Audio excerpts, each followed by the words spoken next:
नमस्कार। आज का हमारा टॉपिक है सूफी ट्रेडिशन। इसके अंतर्गत देखने को मिलेगा बच्चों, कहते हैं कि इस्लाम के ओरिजिन के साथ ही जो धार्मिक व राजनीतिक संस्थाओं के विरुद्ध बढ़ती हुई विषा शक्ति के विरुद्ध धार्मिक लोगों का रहस्यवाद और वैराग्य की ओर झुकाव बढ़ता है। इसे हम सूफिज्म के नाम से जानते हैं। सूफिज्म को हम ऐसे भी एक्सप्लेन कर सकते हैं, it is a sophistic way of Islam भी हम इसको बोल सकते हैं। इसके अंतर्गत सबसे पहले हम सूफी वर्ड का अर्थ या मीनिंग समझने का प्रयास करेंगे। इसी के अंतर्गत आप देखेंगे हिस्ट्री ऑफ सूफिज्म में सूफिज्म की स्थापना किसने की व इसके विस्तार के साथ साथ देखेंगे कि भारत में इसे कौन लेकर आए, ये समझने का प्रयास करेंगे। इसी के दौरान हम देखेंगे इस मैप के थ्रू एशिया है, यहाँ से सूफिज्म का विस्तार कब और कहाँ कहाँ हुआ इसको जानेंगे। इसी के अंतर्गत आपको देखने को मिलेगा कि सूफिज्म के अंदर भी बहुत सारी चेन्स मीन्स ग्रुप थे, अलग अलग आइडियोलॉजी के मानने वाले लोग थे, उनको समझेंगे। इसी के दौरान अलग अलग चेन के अलग अलग मुखिया शेख हेड होते थे, उनके जो रूटीन को उनके द्वारा क्या क्या सेक्रीफाइस किए जा रहे हैं, उनकी टीचिंग्स को हम समझने का प्रयास करेंगे।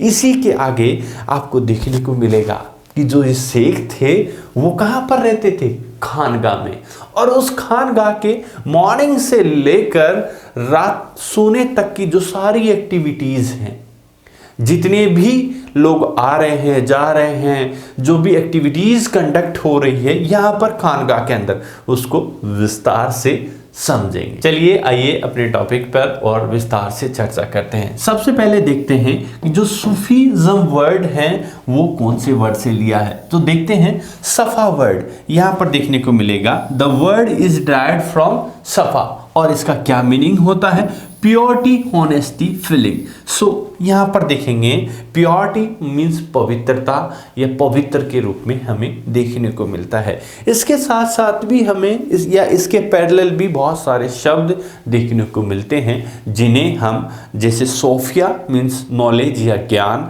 या सूफ जिसे हम वुलन के नाम से भी जानते हैं, ऐसे भी अर्थ हमको देखने को मिलते हैं। बच्चों आपको देखने को मिलेगा कि जो सूफी जो ट्रेडिशन है इसको मानने वाले लोग वो थे जो इस्लामिक ट्रेडिशन में विश्वास तो करते हैं, पर कौन से वाले में, देखिए सुन लीजिए पहले, जो उलेमाओं के द्वारा बौद्धिक लेवल पर जो व्याख्या की गई है उनका तो ये विरोध करते हैं। कौन, सूफी वाले। और फिर की करते क्या है सर, जो कुरान और सुन्ना की एक्चुअल जो बातें हैं उन पर विश्वास करने की बात कहते हैं, और कहते हैं कि हमें हर बात को सुनकर विश्वास नहीं करना चाहिए, वो जीवन के अनुभवों के आधार पर विश्वास करने की बात कहते हैं। किसमें, सूफिज्म में। सो ये वाली बात हमें यहाँ पर देखने को मिलती है। History of Sufism. Sufism originated after the death of Mohammad Shah in 632। कहते हैं कि जो मोहम्मद साहब की मृत्यु के बाद ही हमें सूफिज्म के ओरिजिन के प्रमाण मिलते हैं, but it did not develop into order until the 12th century. कहते हैं पूर्ण रूप से जो इसका विकास था 12th सेंचुरी तक होता है। किसका, सूफिज्म का। इसी के अंतर्गत देखेंगे बच्चों, it was founded there by Abu Ishaq Shami. जो इसकी जो स्थापना करने वाले हैं मीन्स फाउंडर हैं किसके, सूफिज्म के, तो वो कौन है, Abu Ishaq Shami and his disciple Khwaja Abu Abdal Chishti देखने को मिलता है। इसी के अंतर्गत आपको देख रहे हैं बच्चों कि Islamic mysticism is called Sufi religion. कहते हैं जो रहस्यवाद है इस्लाम के अंदर, इसे ही हमने क्या कहा है, सूफिज्म। अब इसी के अंतर्गत देख लेते हैं कि भारत में जो सूफी विचारधारा को कौन लेकर आते हैं। But in India it was first publicised by Khwaja Moinuddin Chishti. कहते हैं भारत में पहली बार ख्वाजा मोइनुद्दीन चिश्ती सूफिज्म को लेकर आते हैं। ये किसके? पृथ्वीराज चौहान के समकालीन थे। कहते हैं ये लाहौर और दिल्ली होते हुए इंडिया में आते हैं और ये अपना जो स्थान या खानगाह अजमेर को बनाते हैं। कौन? मोइनुद्दीन चिश्ती। इसी के अंतर्गत नेक्स्ट स्लाइड पर हम देखते हैं, कहते हैं बच्चों, जैसे अभी हमने बात किया था कि जैसे ही मोहम्मद साहब की मृत्यु के बाद आपको देखने को मिलेगा 632 के बाद से 12th सेंचुरी तक इसका विस्तार देखने को मिलता है कि ये पूर्ण रूप से यहां तक डेवलप हो गई थी। कब तक?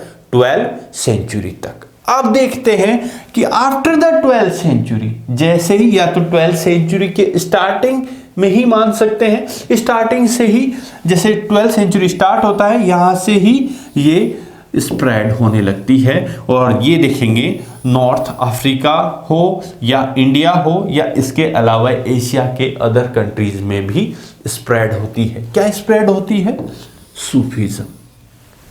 ठीक है, इस मैप के थ्रू देख लीजिए, जो मिडिल ईस्ट, जो एशिया है, अरब क्षेत्र, यहां से इसका जो विस्तार है विश्व के अनेक कोनों में होने लगता है। कब से?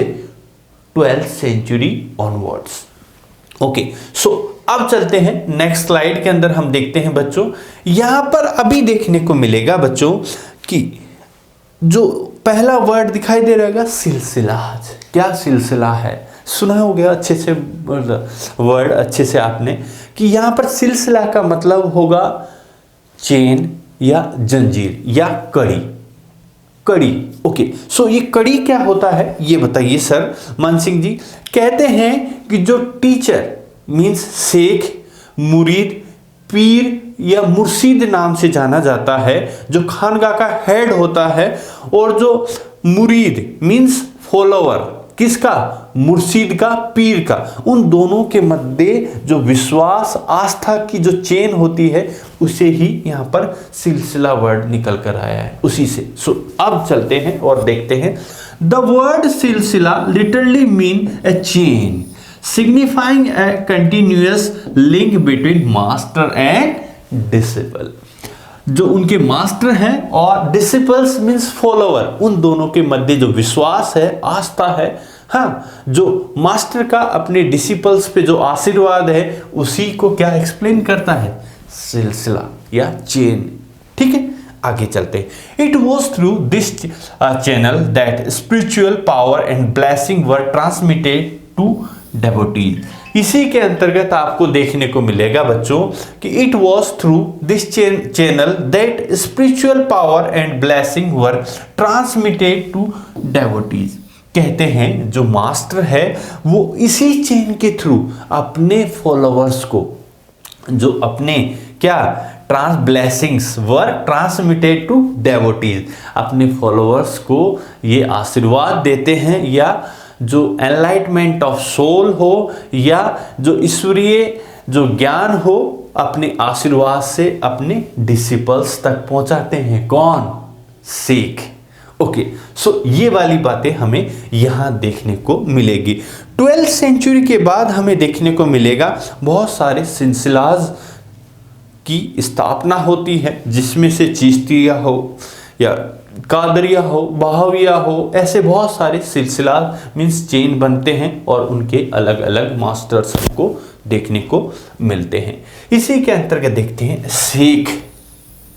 ये अभी हम डिस्कस कर चुके थे।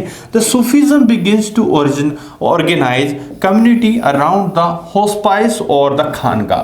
पर्शियन वर्ड, जो खानगा वर्ड है एक पर्शियन शब्द है, controlled by a teaching master known as a sheikh. कहते हैं जो ये शेख हुआ करते थे, जो खानगा होती थी उसकी हेड होते थे। इन अरबिक पीर मुर्शिद, या अरब भाषा में पीर या मुर्शिद इन पर्शियन में बोला जाता था। साथ में ये इनके नाम भी हमको देखने को मिलते हैं बच्चों। जो शेख होते थे, इनके जो रहने की जो व्यवस्था हो वो सारी की सारी हम विस्तार से अभी डिस्कस करते हैं। कहते हैं जो खानगा वो स्थान होता था जहां पर शेख रहता था। ही एनरोल्ड डिसिपल्स मुर्शिद एंड अपॉइंटेड ए सक्सेसर खलीफा। कहते हैं जैसे ही जैसे ही जब कोई भी मास्टर या शेख की मृत्यु होती थी तो अपने डिसिपल्स से ही वो अपने सक्सेसर मीन्स खलीफा जो उसके उत्तराधिकारी को चुनता था, ये भी देखने को मिलता है। He establish rules for spiritual conducts and interactions between inmates and as well as between the lay persons and the masters. यहाँ पर देखने को मिलेगा बच्चों कि सुबह से लेकर जो शाम तक की जितनी भी एक्टिविटीज़ कंडक्ट की जाती थी खानगाह के अंदर, जो खानगाह जहाँ पर पीर जो मास्टर रहता था और अपने किसके साथ, डिसिपल्स के साथ। यहाँ पर देखेंगे सुबह की जो एक्टिविटीज़ देखेंगे, यहाँ पर खानगाह के अंदर जो छत के ऊपर एक रूम होगा वहाँ पर शेख या जो पीर था अपने परिवार के साथ रहेगा, और उसमें साथ ही देखेंगे कि यहाँ पर जो संत, जो जोगी, नाथ, सिद्धार्थ, जो जितने भी जो अलग अलग समुदाय या धर्म से संबंधित लोग भी यहाँ से धार्मिक विषयों पर भी चर्चा करते थे। और साथ ही साथ आपको देखने को मिलेगा यहाँ पर क्या, समा मीन्स संगीत, ईश्वरीय आराधना भी की जाती थी। कैसे भाई, माता का जागरण देखते हैं, माता मैया ने बुलाया है, आपने सुने होंगे ना, शेरा वाली तूने मुझे बुलाया, ऐसे बहुत सारे आपने भजन सुने होंगे। वैसे ही यहाँ पर कव्वाली के थ्रू जो ईश्वरीय आराधना की जाती है। सुल्तान मूवी भी आपने देखा होगा, या बजरंगी भाईजान के अंदर भी गाना सुना होगा, तो वो वहाँ पर क्या कर रहे होते हैं, उसी कव्वाली के थ्रू ईश्वरीय आराधना करते हैं। तो यहाँ पर वैसा ही हमको देखने को मिलता है। कहाँ पर, खानगाह में समा, संगीत और इसके साथ साथ ही लंगर भी देखने को मिलता है। लंगर, जितने भी असहाय यात्री, जितने भी लोग यहाँ पर आते हैं, वो लोग यहाँ पर भोजन वगैरह की सारी व्यवस्था की जाती है। तो ये भोजन की व्यवस्था करता कौन है, तो यहाँ वर्ड आता है फुतूह। फुतूह का मतलब होता है चैरिटी के आधार पर, जैसे कोई भी व्यक्ति दान दक्षिणा देकर जाता है, उसी से यहाँ पर जो लंगर और बाकी व्यवस्थाएं हैं कंडक्ट की जाती है। जब तक मास्टर रहता है तब तक तो ये सारी परिपाटी कंटिन्यू चलती है, लेकिन जब उनकी मृत्यु हो जाती है तो फिर क्या होता है, उनकी मृत्यु के बाद जो टॉम बनाया जाता है, लोग वहाँ पर उनके जन्म पर, मृत्यु पर और उनके वैवाहिक दिन पर यहाँ पर आते हैं। तो इसी आगे चलकर हमको देखने को मिलता है, उसे ही हमने उर्स के नाम से जाना जाता है। तो लोग यहाँ पर जियारत करने आते हैं। जैसे हिंदू धर्म के अंदर लोग केदारनाथ, बद्रीनाथ, ओंकारेश्वर जाते हैं, किस लिए, धार्मिक यात्राओं के लिए, धार्मिक यात्राएं। वैसे ही जो मुस्लिम लोग जब भी ऐसी मकबरे पर जाते हैं या फिर कोई शेख या जैसे निजामुद्दीन चिश्ती जो अजमेर में हैं उनकी दरगाह पर जाते हैं, तो इसको जियारत बोलते हैं। क्या बोला जाता है, जियारत। ये सारी चीज़ें भी हमको यहाँ पर देखने को मिलती है बच्चों। अभी तक हमने देखा कि सूफीज़म का ओरिजिन कहाँ हुआ, कब हुआ, इनके फाउंडर कौन थे, इंडिया में मोइनुद्दीन चिश्ती लेकर आए, कब स्प्रेड हुआ, ये सारी चीज़ें देखने को मिली। इसी के साथ साथ बहुत सारे सिलसिला चेन भी देखने को मिले। इसी के अंदर जो शेख मास्टर है उसका क्या रोल है, साथ ही साथ खानगाह है, खानगाह में कौन कौन लोग रह रहे हैं, यहाँ पर किसी भी धर्म के व्यक्ति आ जा सकते थे, यहाँ पर कोई भी रेस्ट्रिक्शंस भी हमको नहीं देखने को मिलता है। साथ ही साथ जो धार्मिक विषयों पर विस्तार से उन पर मनन किया जाता था, चिंतन किया जाता था। स्टार्टिंग से ही हमने आपको बताया है कि जो सूफीज़म जो खुद के अनुभवों के आधार पर ही अपनी बातें कहता है। ये वाली बातें हमें यहाँ देखने को मिलती है। When the sheikh died his tomb shrine या dargah, Persian term means court, become the centre of the devotion for his followers. जो अभी हम डिस्कस कर चुके हैं कि जो भी उनके जो मकबरे होते थे वो उनके फॉलोअर्स के लिए एक धार्मिक सेंटर के रूप में प्रसिद्ध हो जाते थे। So the practice of pilgrimage it's call क्या कहलाता था? जियारत टू हिज ग्रेव। जो उसकी जो कब्र पर जो जितने भी लोग आते थे ऐसी स्थानों पर, तो वो क्या कहलाता था? जियारत। Okay, particularly on his death anniversary and marriage, जो स्पेशली उनकी जो डेथ और उनकी शादी के दिन। People believe that in the death saints were unite with the God and were thus the closer to him than when living. कहते हैं जो ईश्वरीय आत्मा हैं, जो शेख हैं, जो किससे जाके मिल चुके हैं? ईश्वर से। इस वजह से अब क्या होगा? वो ईश्वरीय शक्ति हो गए हैं। कहते saint were unite with the God and were thus closer to him, और वो किन के क्लोज में हैं? ईश्वर के।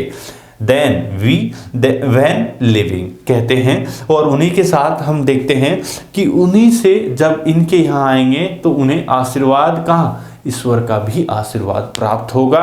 और ये सारी बातें हमको यहाँ पर देखने को मिलती हैं। इसके अलावा और भी चीज़ें हमको देखने को मिलेगी बच्चों आउटसाइड द खानका, जिसमें सरिया इस्लामिक लॉ के रूप में जाना जाता है। इसी के साथ बेसरिया और बासरिया दो वर्ड सबसे ज़्यादा फेमस होते हैं। बेसरिया means it does not follow the law, means जो इस्लामिक कानून मीन्स सरिया में विश्वास ना रखने वाले लोग क्या कहलाते हैं? बेसरिया। ऐसे भी बोलते हैं बेशरम, जो विश्वास ना करने वाले। साथ बासरिया means they follow the law, means जो सरिया में इस्लामिक लॉ में विश्वास करने वाले को क्या कहा गया? बासरिया। चलिए, आज की क्लास हमारी यहाँ पर ही समाप्त होती है। आई होप आपको बहुत अच्छा लगा होगा। Thank you very much and have a good day.